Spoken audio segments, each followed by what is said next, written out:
with the future of hundreds of thousands of children and American identity itself on the line. Let's bring in Melissa Murray, former clerk to Sonia Sotomayor and an MS Now legal analyst. Mark Joseph Stern, a senior writer at Slate and co-host of the Amicus podcast. And joining us from the White House, MS Now's Laura Barron Lopez. Melissa, you have said to me since day one, they're going to do the right thing. Don't give them any flowers when they do. This was a crisis of the court's own making. Yeah, Alicia, that is exactly right. I'm glad that the court reached this decision. I will say that it is a travesty that this is not a unanimous decision. It seems it's either a 5-4 or 6-3 decision, depending on how you count on this constitutional question. So apparently there are some members of the court who do not believe that the very straightforward and cut and dried language of Section 1 of the 14th Amendment reads what it says. But more than that, this court had an opportunity last term when it had the Trump versus Casa case where they could have answered this substantive question. In Trump versus Casa, the court had the opportunity to weigh in on whether the nationwide injunction was a permissible remedy for district courts to issue. They substantially narrowed the range of available remedies in those kinds of lawsuits. But they also declined the opportunity, which the ACLU and several plaintiffs' rights groups offered, to answer this question about the meaning and substance of Section 1 of the 14th Amendment. And the court declined to do so a year ago at that time. Instead, they let this question about the status of these children fester and linger for an entire year. They allowed a theory that heretofore had been the province of kooks and cranks on the right wing to actually gain legitimacy. So they have done the right thing today. But the real winner here is the court, which in a term in which it has decimated Voting Rights Act, Section 2 of the Voting Rights Act, limited protections for trans athletes, gets to go out on a high. We should not reward them by saying that they saved birthright citizenship. They should have done this a year ago, and this entire outcome was literally foreordained by the text of the Constitution itself. They did no more than do the reading here. Let's talk about that text of the Constitution, Mark. The 14th Amendment clearly states all persons born or naturalized in the United States and subject to the jurisdiction thereof are citizens of the United States and of the state wherein they reside. You'll remember from the hearing on this, the back and forth between Sauer, where he tried to make this about the fact that immigration to this country had changed. And it was actually Roberts who said back to him, yeah, immigration may have changed. The Constitution has not. Why did the court take two cases tied to this executive order, spend so much time making this decision, and then take 194 pages in order to explain something that is fairly plain? I think one obvious answer to the question is that the court is much more closely divided on this than many of us had expected, including me. This really came down to a 5-4 decision on the constitutional question that the 14th Amendment means what it says. Justice Kavanaugh agreed that Trump's executive order violates a federal statute, but he expressly held that it does not necessarily violate the 14th Amendment. He said Congress is free to revise birthright citizenship and to expand the number of children and the kinds of children who are excluded from its promise. So this was a bare majority of the court agreeing that the foundational promise of the Reconstruction era still holds in 2026. And clearly there was a lot of debate about this behind the scenes, again, more so than I expected. Clearly Justice Thomas is furious. He feels that the majority has sort of extended this right that was really only intended for the children of enslaved people to immigrants who don't really deserve it. Obviously, even Justice Gorsuch, who seemed like a solid vote against the Trump administration, actually thinks that Trump should be allowed to send ICE agents into hospitals and force new parents to turn over proof that they are domiciled in the United States before their children receive citizenship, because that is what the administration was planning to do here, demand evidence of domicile and allegiance to the country from parents before allowing their kids to receive citizenship, and deny that citizenship if the proof could not be produced. That would have created an underclass, a kind of caste of non-citizens who would be denied the equal rights that the 14th Amendment was enacted to ensure. And they were all fine with it. It is stunning to me that it came so close. And I guess as much as I want to say don't celebrate the court, they don't deserve all the cheers for doing the right thing, I sure am glad that Roberts and Barrett came through, because the alternative would have been a whole hell of a lot worse. Yeah, I mean, Melissa, what it is that Mark lays out there, the sort of alternative reality, it is upsetting to me as a sentient being. It is also really upsetting to me as a mother to imagine that moment when you've just been through a physically excruciating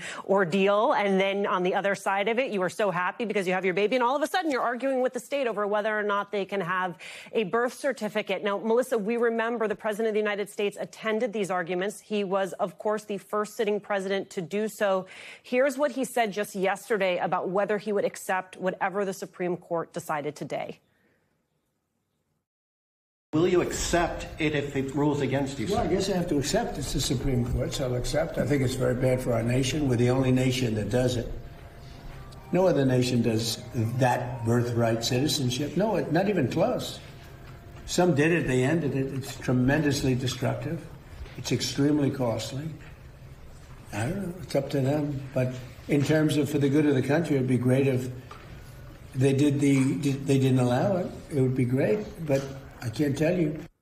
Wrong. All wrong. Quick fact check. Not true that no other nation has birthright citizenship. 32 other countries have citizenship laws nearly identical to the United States. But Melissa, my question, especially after reading Kavanaugh here, any type of workaround left for Trump at this point to restrict citizenship? Oh, clearly, Justice Kavanaugh is offering another pathway to this. He frequently does this in his opinions. Like, this may actually be playing out in a number of different ways, but this is an invitation to Congress to basically fashion a statute that would rescind via legislation what is created by this grant of birthright citizenship. He notes that Congress has the authority to do this, and it is effectively an invitation to do that.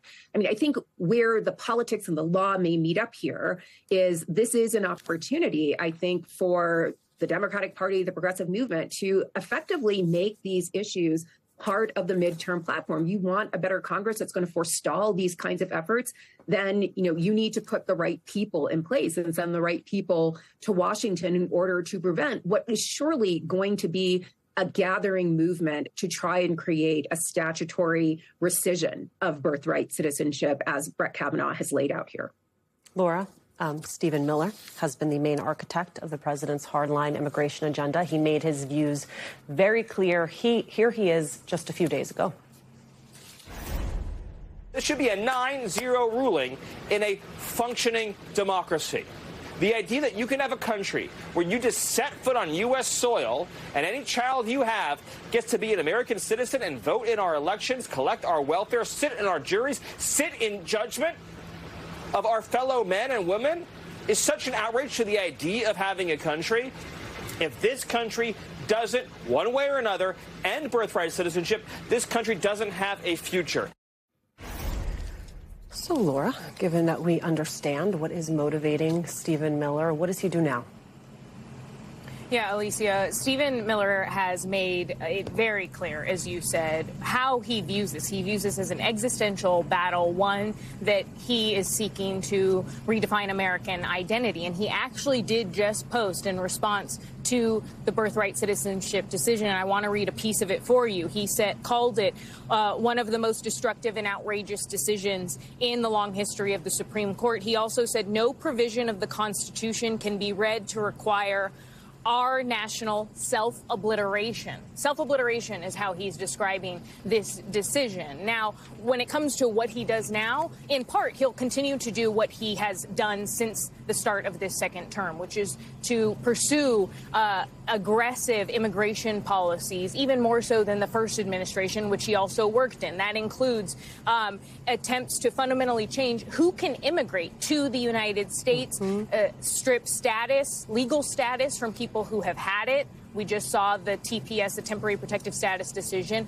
They are going to continue to strip that legal status from hundreds of thousands of immigrants who were here legally.